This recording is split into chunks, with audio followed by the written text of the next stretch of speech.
أعوذ بالله من الشيطان الرجيم. بسم الله الرحمن الرحيم. ألف لام ميم ذلك الكتاب لا ريب فيه هدى للمتقين الذين يؤمنون بالغيب ويقيمون الصلاة ومما رزقناهم ينفقون والذين يؤمنون بما أنزل إليك وما أنزل من قبلك وبالآخرة هم يوقنون أولئك على هدى من ربهم وأولئك هم المفلحون. إن الذين كفروا سواء عليهم أأنذرتهم أم لم تنذرهم لا يؤمنون. ختم الله على قلوبهم وعلى سمعهم وعلى أبصارهم غشاوة ولهم عذاب عظيم. اللہ کے نام کے ساتھ جو بے حد رحم کرنے والا، بن مانگے دینے والا اور بار بار رحم فرمانے والا ہے. الف لام میم، میں اللہ سب سے زیادہ جاننے والا ہوں. ذالک الکتاب، ذالکہ کا مطلب ہے وہ، اور الکتاب یہ کامل کتاب، مکمل کتاب، یا وہ کتاب جس کا انتظار تھی، جس کا ذہنوں میں ایک تصور موجود تھا لیکن ابھی ظاہر نہیں ہوئی تھی. تو الکتاب میں یہ سارے معنی الف لام کی وجہ سے داخل ہیں، جس کا مطلب ہے مکمل کتاب، حقیقی کتاب، اصل کتاب، اور وہ ذہنوں میں جو موجود کتاب تھی جس کا ذکر چلا آ رہا تھا لیکن ابھی خدا تعالیٰ کی طرف سے ظاہر نہیں ہوئی تھی. ذالکہ کا مطلب ہے وہ، تو یہ لفظی ترجمہ بنے گا ذالک الکتاب، وہ کتاب. اس کے متعلق علماء نے بحثیں اٹھائی ہیں کہ وہ کا لفظ استعمال کیوں ہوا ہے، یہ کا ہونا چاہیے تھا. اور ذالکہ کا لفظ قرآن کریم میں اور بھی بہت سی جگہ یہ کی بجائے استعمال ہوا ہے. اس کے دو طرح سے معنی کیے جاتے ہیں، یا تو یہ کہ یہ وہ کتاب ہے، اور یا وہ کتاب بمعنی یہ، مگر ذالکہ اس لیے کہ عزت کے لیے بعض دفعہ قریب کے اشارے کو بعید کے اشارے میں تبدیل کر دیا جاتا ہے، مخاطب کے اشارے کو غائب کے اشارے میں تبدیل کر دیا جاتا ہے، غائب کے اشارے کو مخاطب کے اشارے میں. مثلا جناب کہتے ہیں، مخاطب کسی سے ہو رہے ہیں، اس کی عزت افزائی کرنا مقصود ہے، تو آپ یہ نہیں کہتے تم، بلکہ جناب. تو اگر عام انسان کے متعلق بھی عزت کے لیے کا لفظ استعمال ہو سکتا ہے، تو قرآن کریم جو تقدس میں درجہ کمال تک پہنچی ہوئی ہے، اس کے لیے عزت افزائی کے لیے ذالکہ کا لفظ سب سے زیادہ برمحل اور اصل یہی لفظ ہے جس کا استعمال چاہیے تھا. بس ذالک الکتاب بہت بڑی کتاب ہے، یہ بہت عظمت والی کتاب ہے، وہی ہے جس کا وعدہ دیا گیا تھا. بس ذالکہ کا دوسرا مطلب ہے وہی کتاب جس کا وعدہ دیا گیا تھا. لا ریب فیہ ہے، ریب کہتے ہیں شک کو، اور لا کا لفظ نہیں کے معنی، نفی کے معنوں میں ہے. جب ریبہ منصوب ہو جیسے یہ ہے، یعنی بے پر زبر ہے، یہ ایک خاص اشارہ ہے جس کا مطلب ہے نفی جنس. لا ریبہ، کسی قسم کا کوئی بھی شک نہیں ہے. فی ہے اس میں، ہدی للمتقین، ہدایت ہے متقیوں کے لیے. اس کو پڑھنے کے انداز کے ساتھ ساتھ اس میں معنوں میں اور وسعت پیدا ہوتی چلی جاتی ہے، اور ایک کروٹ پر ایک معنی سامنے آتا ہے، دوسری کروٹ پر دوسرا سامنے آتا ہے. ذالک الکتاب لا ریب فیہ ہدی للمتقین کا ایک مطلب ہے اس میں کوئی شک نہیں کہ یہ متقیوں کے لیے ہدایت ہے. اگر اکٹھا پڑھیں تو یہ مطلب بنے گا. اگر ٹھہر کر پڑھیں تو وہی کتاب جس میں کوئی شک نہیں، فیہ ھدی للمتقین، یوں بھی پڑھا جا سکتا ہے، اس میں ہدایت ہے مگر متقیوں کے لیے۔ یہ تفسیری بات ہے، لیکن ترجمے میں مختصراً ذکر کرنا ضروری ہے کہ قرآن کریم میں تو بہت سے لوگ شک ڈالتے ہیں، شک کی باتیں کرتے ہیں، اور تمام منکرین اسلام قرآن کریم میں شک کے مقامات تلاش کرتے رہتے ہیں۔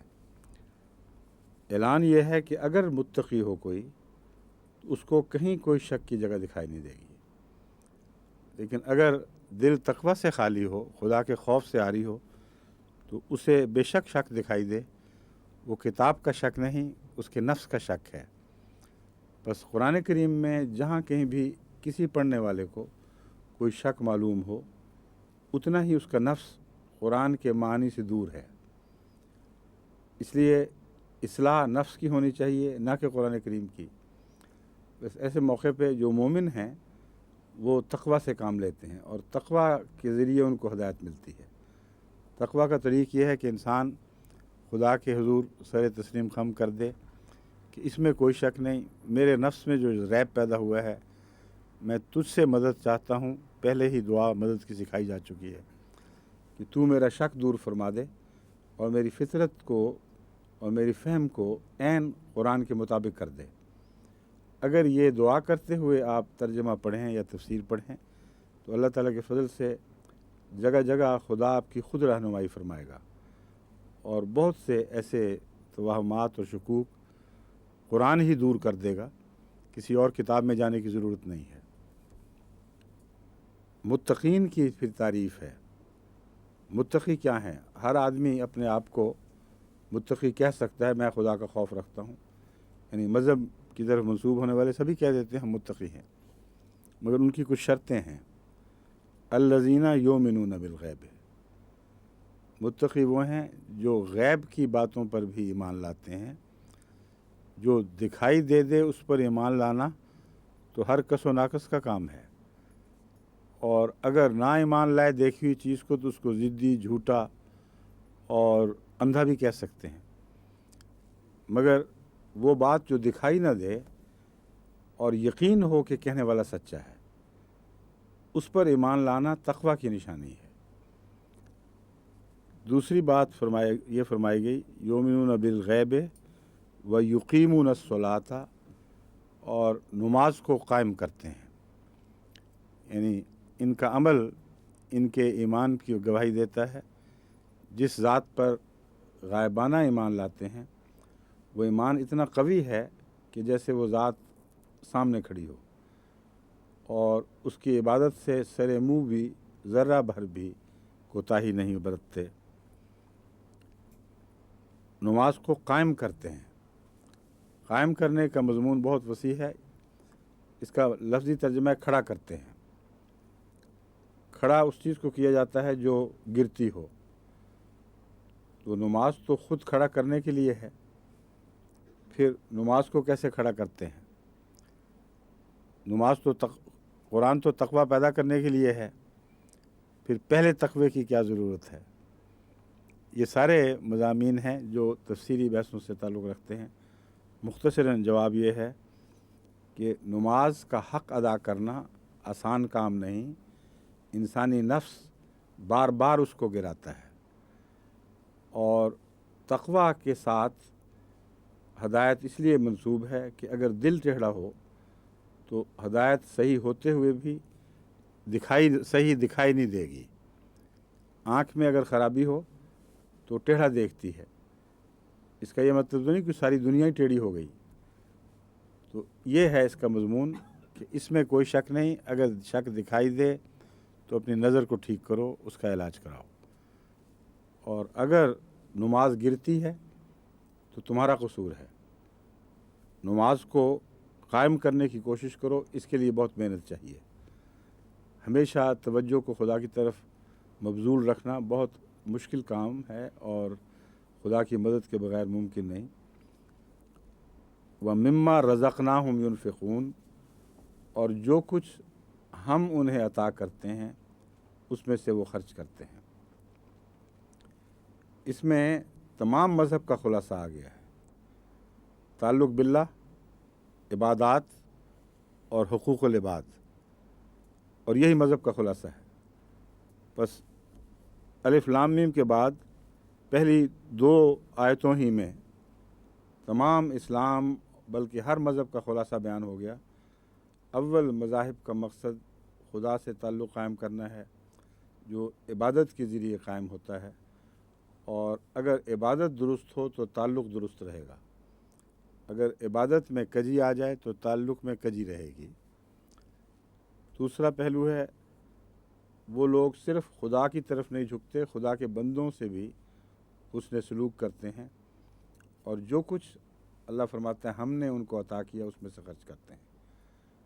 حضرت مسیح موعود علیہ السلام نے اس پر بہت ہی عظیم اور پیاری روشنی ڈالی ہے، اور بار بار مختلف رنگ میں اس کا ذکر فرمایا ہے۔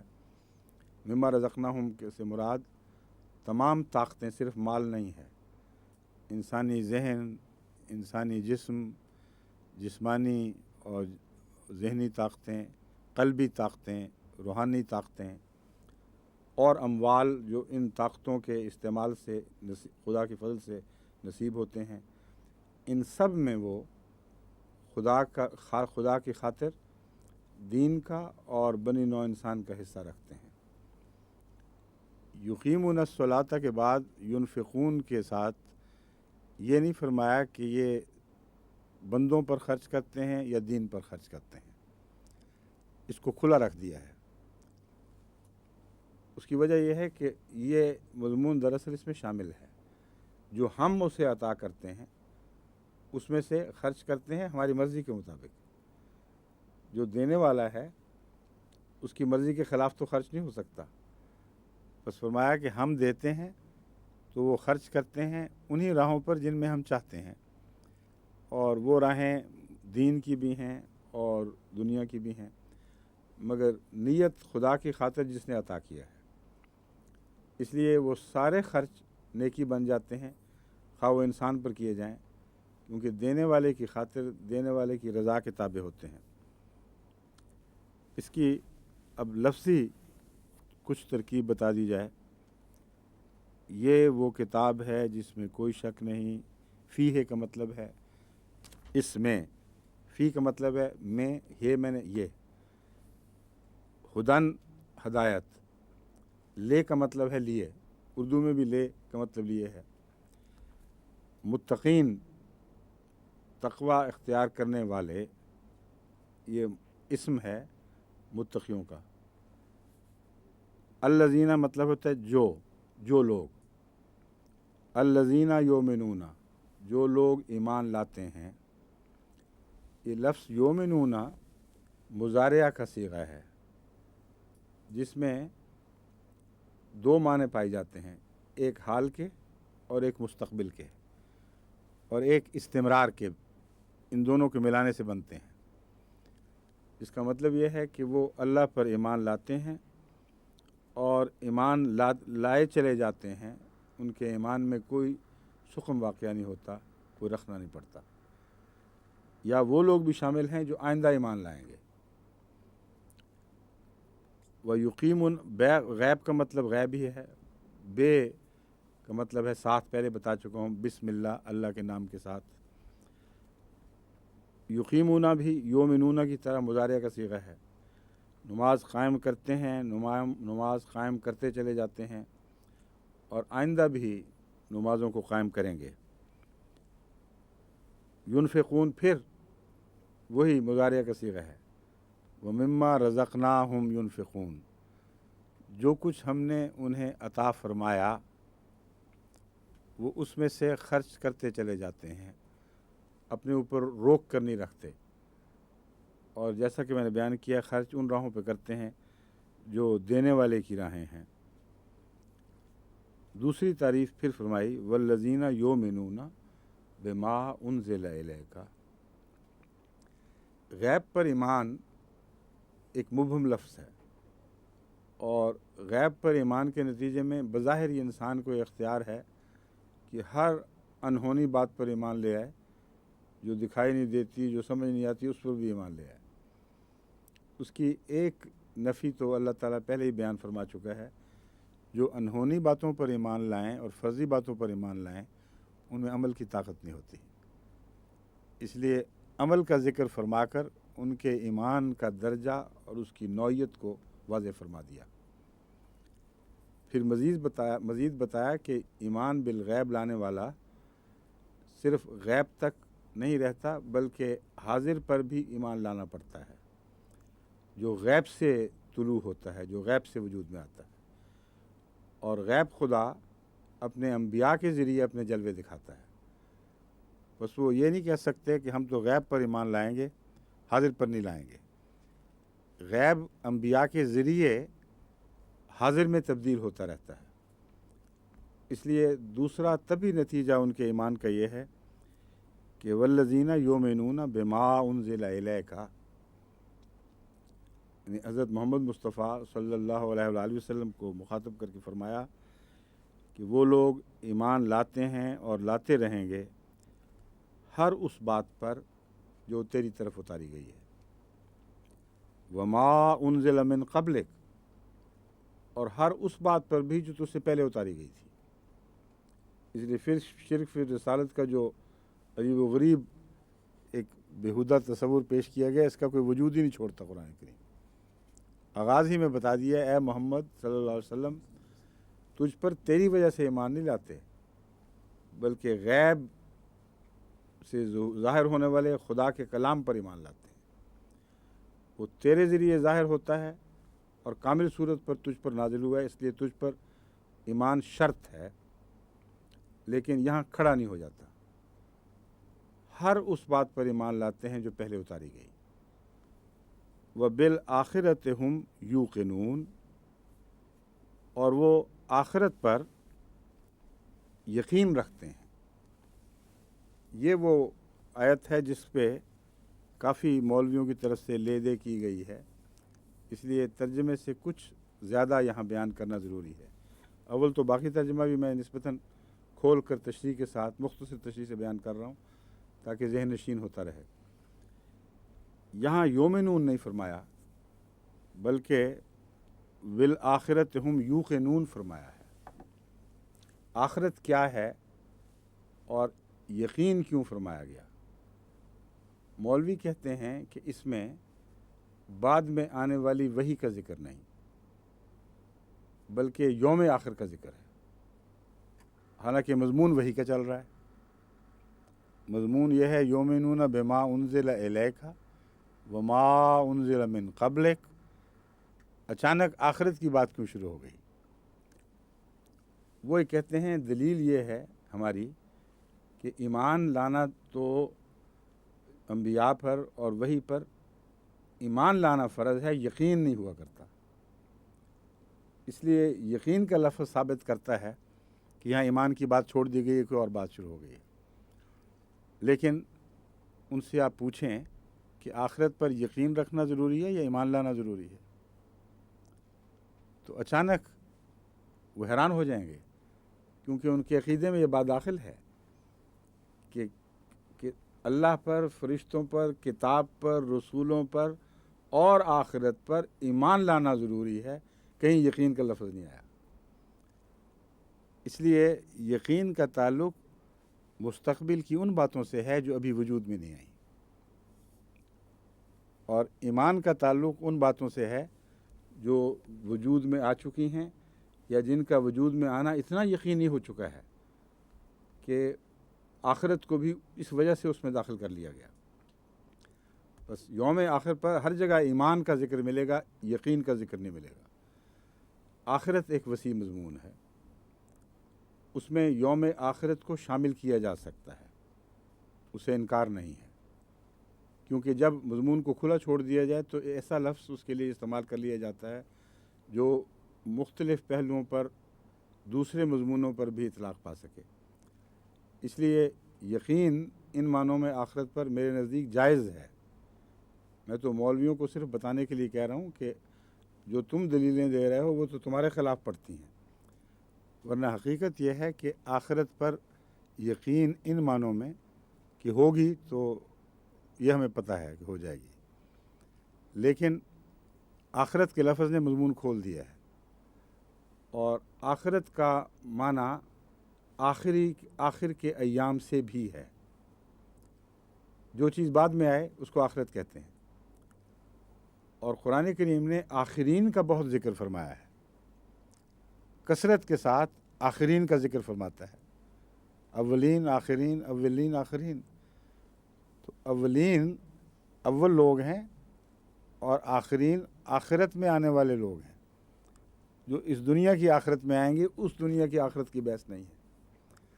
بس قرآن کریم نے جہاں بھی آخرین کا ذکر فرمایا ہے وہاں ان کے زمانے کی بات پوچھیں تو اس کا عربی ترجمہ آخرت ہی ہوگا۔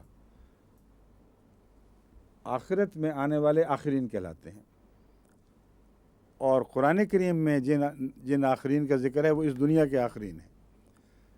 بس اس آیت نے مضمون کو بہت وسعت عطا فرما دی، ایسے لفظ استعمال کیے جس سے مرنے کے بعد بھی آخرت آنے والی شامل ہو گئی، اور اس دنیا میں وہ آخرین جن کا قرآن کریم نے بارہا ذکر فرمایا ہے ان کے وجود میں آنے پر یقین بھی ظاہر فرما دیا گیا۔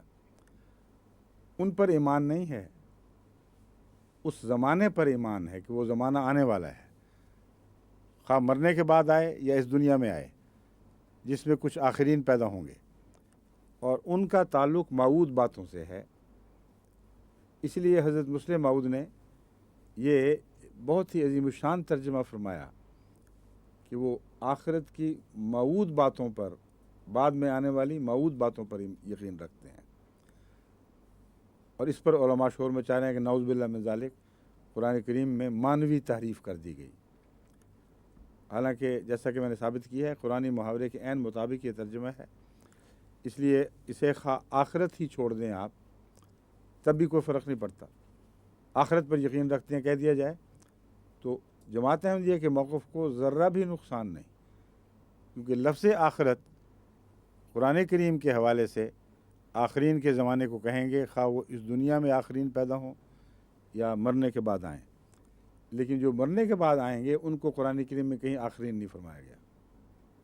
یہ بات قابل غور ہے۔ بس آخرین کا ایک زمانہ اس دنیا میں آنے والا ہے جو آخرت ہے، اور ایک مرنے کے بعد سب پر جو دور آئے گا وہ آخرین تو نہیں کہلائیں گے مگر وہ زمانہ آخرت ہی ہے۔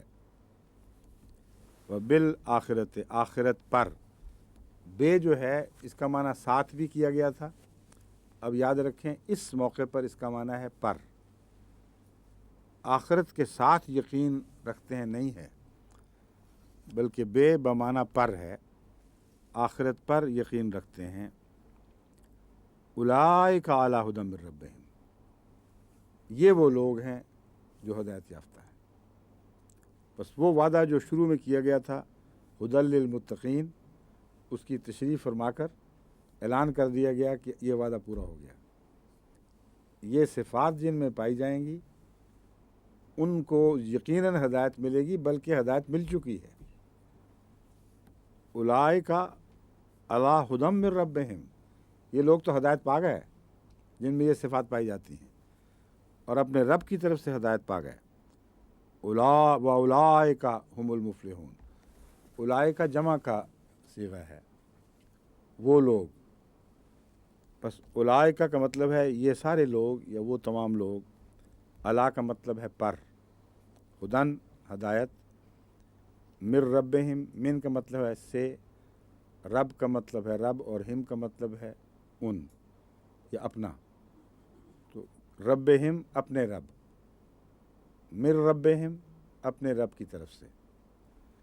اس میں ایک دو باتیں تلفظ اور صحیح تلاوت کے متعلق بھی ساتھ بتاتا چلا جاؤں، یہ اکٹھی ساتھ ساتھ چلیں گی۔ میں نے بعض جگہ بہت لمبا پڑھا ہے، الف لام میم، لام کو کیوں لمبا پڑھا گیا، الف لام میم کیوں نہیں کہا؟ اس لیے کہ عربی قاعدہ ہے کہ اگر الف آئے اور بعد میں حرف ساکن ہو جائے تو الف کو لمبا پڑھا جاتا ہے۔ ولضالین، ضالین میں بھی الف کو لمبا کیا گیا اس لیے کہ بعد میں لام ساکن آیا تھا. تو جہاں بھی الف آئے اور بعد میں حرف ساکن ہو اس کو لمبا کر دیا جاتا ہے. پھر جہاں بھی الف آئے اور بعد میں وہ الف حمزہ شروع ہو جائے، جاءہم، وہاں آ پڑھنا پڑتا ہے، لمبا کرنا پڑتا ہے، ورنہ جا مل جاتا ہے بعض دفعہ ایک الف میں ہی تبدیل ہو جاتا ہے. تو کچھ عربی زبان چونکہ فصیح و بلیغ ہے، کوئی رکھنا نہیں چھوڑتی بات سمجھانے میں، اس لیے اس کے تلفظ میں بھی بہت احتیاطیں برتی گئی ہیں. بس جہاں مدہ آپ دیکھتی ہیں یا دیکھتے ہیں وہاں اس کو لمبا پڑھا کریں، اور اس کے قواعد آہستہ آہستہ ساتھ ساتھ بتاؤں گا تو اس سے آپ کو سمجھ آ جائے گی کہ کس طرح کب لمبا پڑھنا چاہیے. مگر ہر حرف کو، ہر الف کو لمبا نہیں پڑھا کرتے، ہر واو کو لمبا نہیں پڑھتے، ہر یہ کو لمبا نہیں پڑھتے. بعض قواعد ہیں جن کے تابع بعض دفعہ آ پڑھا جاتا ہے، بعض دفعہ آ، بعض دفعہ ای پڑھا جاتا ہے، بعض دفعہ ای. تو اس طرح ان قواعد پر آپ کی نظر رہی تو پھر مدہ ہو یا نہ ہو غلطی نہیں کریں گی. قرات کے وقت لوگ قاریوں کو سنتے ہیں تو ان کی نقل مارتے ہیں. ان کو یہ پتہ ہے قاریوں نے کہیں لمبا بھی پڑھا تھا، کیونکہ پتہ نہیں کہاں پڑھا تھا اس لیے جہاں مرضی لمبا کر دیتے ہیں، اور کہیں وہ چھوٹا بھی پڑھتے ہیں اس لیے جہاں مرضی چھوٹا کر دیا. حالانکہ قواعد ہیں ان کی روح سے لمبا بھی کرو چھوٹا بھی کرو، لیکن از خود اختیار نہیں. آخر پر جتنے آیت کے آخر پر الفاظ آتے ہیں ان میں اکثر جو آخری حرکت ہے وہ نہیں پڑھی جاتی. یہ بھی عربی قاعدہ ہے. یومنون ہے لفظ، لیکن نون یومنونا تھا، اس کی بجائے یومنون پڑھا. چونکہ نون ساکن ہو گیا اس لیے واو کو مدہ ہو یا نہ ہو لمبا پڑھنا پڑے گا. مدہ اس لیے نہیں یہاں دیتے کہ حرکت موجود ہے آخری حرف پر، مگر پڑھنے والے کو اختیار ہے، چاہے وہ حرکت پڑھے اور اگلی آیت سے ملا دے، چاہے وہاں ٹھہر جائے. جب ٹھہرے گا تو مدہ ہو یا نہ ہو لمبا کرنا چاہیے. وَبِالْآخِرَةِ هُمْ یوقنون، اور اگر آپ یوقنون پڑھیں گے اور اگلی آیت سے ملا دیں گے پھر یوقنون نہیں پڑھیں گے، وَبِالْآخِرَةِ هُمْ یوقنون اولئک علی ھدی من ربہم، پھر یوں پڑھنا پڑتا ہے. تو مختلف طرز ہے قرات کی، مگر اگر حکمت سمجھ آ جائے تو مشکل نہیں رہے گی. اولئک میں نے پڑھا تھا، اسی لیے آ کے بعد حمزہ ہے اے، لا اے، تو حمزے نے لام الف لا کو لمبا بنا دیا. اولئک علی ھدی من ربہم واولئک ھم المفلحون. مفلحون کا مطلب ہے کامیاب ہونے والے لوگ. بس یہی اللہ کی طرف سے، من ربہم، اپنے رب کی طرف سے ہدایت پر قائم ہیں. واولئک، اور یہی وہ لوگ ہیں، ھم المفلحون، جو کہ کامیاب ہونے والے ہیں.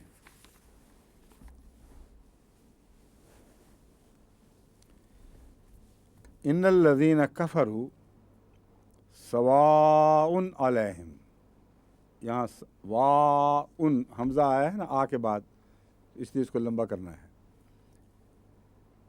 ان الذین کفروا، یقیناً وہ لوگ جنہوں نے کفر کیا. کفروا ماضی کا صیغہ ہے، اس لیے اس کا مطلب ہے کفر کیا. انا میں نے یقیناً، الذین بتا چکا ہوں، وہ لوگ یا جو لوگ، موقع محل کے مطابق وہ لوگ بھی ترجمہ ہو سکتا ہے، جو لوگ بھی ہو سکتا ہے. تو یہاں ہے یقیناً وہ لوگ، الذین، ان الذین کفروا، جنہوں نے کفر کیا، سواء علیہم، ان پر برابر ہے، انذرتہم، خواہ تو ان کو ڈرائے، ام لم تنذرہم. ام کا مطلب ہے یا، او کا مطلب بھی یا ہے. او اور ام دونوں یا کے معنوں میں استعمال ہوتے ہیں. خواہ تو ان کو ڈرائے، آ کا مطلب ہے کیا. سوالیہ جب ہو تو آ سے سوال کیا جاتا ہے، لیکن خواہ کے معنی میں بھی سوالیہ آ جاتا ہے. تو آ انذرتہم ام لم تنذرہم نے آ کو کیا کی بجائے خواہ میں تبدیل کر دیا۔ دونوں امکانات جب ہوں تو لفظ آ پھر کیا کے بجائے خواہ کے معنی دیتا ہے، چاہے یہ ہو چاہے وہ ہو۔ آ انذرتہم، چاہے تو انہیں ڈرائے چاہے تو انہیں نہ ڈرائے، لا یؤمنون، وہ ایمان نہیں لائیں گے۔ یہ جو آیت ہے یہ ذرا غور طلب ہے اس پہلو سے کہ عام طور پر لوگ سمجھتے ہیں کہ یہاں یہ مضمون ختم ہو گیا اور آگے نیا مضمون شروع ہوا ہے۔ یہ درست نہیں ہے۔ اگر اس سے مضمون کو ختم سمجھیں گے تو قرآن کریم پر اعتراض وارد ہوگا۔ وہ اعتراض یہ وارد ہوگا کہ آگے فرمایا ہے ختم اللہ علی قلوبہم، اللہ نے ان کے دلوں پر مہر لگا دی ہے، وعلی سمعہم، اور ان کے کانوں پر بھی مہر لگا دی ہے، وعلی ابصارہم، اور ان کی آنکھوں پر، ابصار میں نے نگاہوں اور آنکھوں پر، غشاوتن، ایک پردہ ہے، وَلَهُمْ عَذَابٌ عظیم، وَلَهُمْ، اور ان کے لیے، لَهُمْ، ان کے لیے، عذاب ہے عظیم، بہت بڑا۔ اعتراض یہ پیدا ہوتا ہے کہ اگر اس لیے وہ ایمان نہیں لائیں گے، اس لیے ڈرانا نہ ڈرانا برابر ہے کہ خدا نے ان کے اوپر مہریں لگا رکھی ہیں، تو ان کا کیا قصور؟ عذاب کیسا؟ پھر تو اللہ تعالیٰ ایک بہت ہی جابر ڈکٹیٹر کے طور پر ظاہر ہوتا ہے، خود ہی اپنی طرف سے اندھا کرتا ہے اور نہ دیکھنے کی سزا دیتا ہے، خود ہی سنوائی سے محروم کرتا ہے اور پھر الزام لگاتا ہے کہ تو نے سنا کیوں نہیں اور عمل کیوں نہ کیا۔ لیکن جب ملا کر پڑھیں تو سب مسئلہ حل ہو جاتا ہے۔ مراد یہ ہے یقیناً وہ لوگ جن پر تیرا ڈرانا نہ ڈرانا برابر ہے، وہ یہ فیصلہ کیے بیٹھے ہیں کہ نہیں ایمان لائیں گے، ان کا مقدر یہ ہے کہ اللہ تعالیٰ ان پر پھر مہریں لگا دیتا ہے۔ ان کی پھر سزا یہ ہے کہ جب ضد کیے بیٹھے ہو، لا یؤمنون کا فیصلہ کر لیا ہے تم نے، تمہیں ڈرایا جائے یا نہ ڈرایا جائے برابر ہو جاتا ہے تمہارے لیے، تو پھر اس کے سوا کوئی چارہ نہیں کہ مستقل تم ان قوتوں سے محروم کر دیے جاؤ جو ہدایت کی خاطر دی گئی تھیں۔ آنکھیں اس لیے دی گئی تھیں کہ دیکھو، تم دیکھتے ہو اور انکار کرتے ہو، کہتے ہو ہم نے نہیں دیکھنا۔ کان اس لیے دیے گئے کہ سنو، لیکن سنوائی کا انکار کر بیٹھے۔ دل اس لیے دیے گئے کہ جو سچی بات دکھائی دے قبول کرو۔ تم نے باغیانہ رویہ اختیار کیا، محمد رسول اللہ خواہ تمہیں ڈرائیں خواہ نہ ڈرائیں، یہی فیصلہ کیے بیٹھے ہو کہ نہیں ماننا، تو پھر تمہارا مقدر یہ ہے کہ ہر نیکی کی بات سے تم محروم ہو گئے ہو۔ اور آئندہ تم ایسے بدبخت لوگ ہو کہ اپنے فائدے کو بھی نہیں دیکھ سکو گے، اپنے فائدے کی بات کو بھی نہیں سن سکو گے، اپنے فائدے کی بات کو بھی قبول نہیں کر سکو گے، تم بھٹکتے پھرو گے اوندھے منہ، اور تمہارا یہ بد انجام مقدر ہے کیونکہ تم نے ضد کی ہے کہ سننے کے باوجود نہیں سنا، دیکھنے کے باوجود نہیں دیکھا۔ اس لیے ان دو آیتوں کو آپس میں ملا کر اس کے مضمون کو پڑھنا چاہیے۔ پھر دہراتا ہوں، ان الذین کفروا سواء علیہم کا سے جملہ معترضہ شروع ہوا ہے۔ ان الذین کفروا، یقیناً وہ لوگ جنہوں نے کفر اس حالت میں کیا کہ ان پر برابر ہے خواہ تو ڈرائے یا نہ ڈرائے، ختم اللہ علی قلوبہم، ان کا ڈرائے نہ ڈرائے اور ایمان نہیں لائیں گے، اللہ کہتا ہے بہت اچھا، پھر جو قوتیں تمہیں عطا کی تھی میں واپس لیتا ہوں۔ تم دیکھنے سے محروم، تم سننے سے محروم، تم قبول کرنے سے محروم۔ یخادعون اللہ والذین آمنوا، یہاں پھر یہ مضمون شروع ہو گیا کہ اصل جرم ان کی طرف سے شروع ہوا ہے، اللہ کی طرف سے کوئی مقدر نہیں تھا کہ وہ نہ دیکھ سکیں۔ وہ دیکھتے ہیں اور نہیں دیکھتے، یہ کیا مطلب ہوا؟ سنتے ہیں اور نہیں سنتے، یہ دھوکہ بازی ہے۔ بظاہر دیکھ رہے ہیں مگر دل میں انکار ہے، اس کو دھوکہ کہتے ہیں۔ بظاہر سنتے ہیں مگر توجہ کسی اور طرف ہے، یہ فیصلہ کیا کہ کہتے جاؤ جو کہنا، ہم نے کون سا مان لینا ہے، اس کو دھوکہ کہتے ہیں۔ تو اللہ تعالیٰ فرماتا ہے یہ دھوکے باز ہیں، دھوکہ دیتے ہیں اپنی طرف سے اللہ کو بھی، والذین آمنوا، اور ان لوگوں کو بھی جو ایمان لاتے ہیں، لیکن پھر حقیقت ان کا دھوکہ ان پر پڑ جاتا ہے، کیونکہ بظاہر یہ کہتے ہیں ہم سن رہے ہیں مگر اندر سے کہتے ہیں ہم نہیں سن رہے۔ اللہ تعالیٰ ایسے لوگوں کو جب سننے سے محروم ہی کر دیتا ہے تو دھوکہ اپنے اوپر پڑ گیا، تو ان کا دھوکہ خدا ان پر الٹ دیتا ہے، یہ ترجمہ ہوگا۔ یخادعون اللہ والذین آمنوا، یخادعون پھر وہی مضارع کا صیغہ ہے، دھوکہ دیتے ہیں اور دھوکہ دیتے رہیں گے، چونکہ فیصلہ کیے بیٹھے ہیں ہم نے کرنا یہ کام ہے، اللہ کو اور ان لوگوں کو جو ایمان لائے۔ وما یخدعون، اور نہیں دھوکہ دیتے، الا میں نے مگر، سوائے، انفسہم، اپنی جانوں کے۔ انفس نفوس کی جمع ہے، نفس کی جمع ہے، نفس کی دو جمع ہیں، نفوس بھی اور انفس بھی، تو یہاں انفس کی جمع استعمال ہوئی ہے، مطلب ہے فی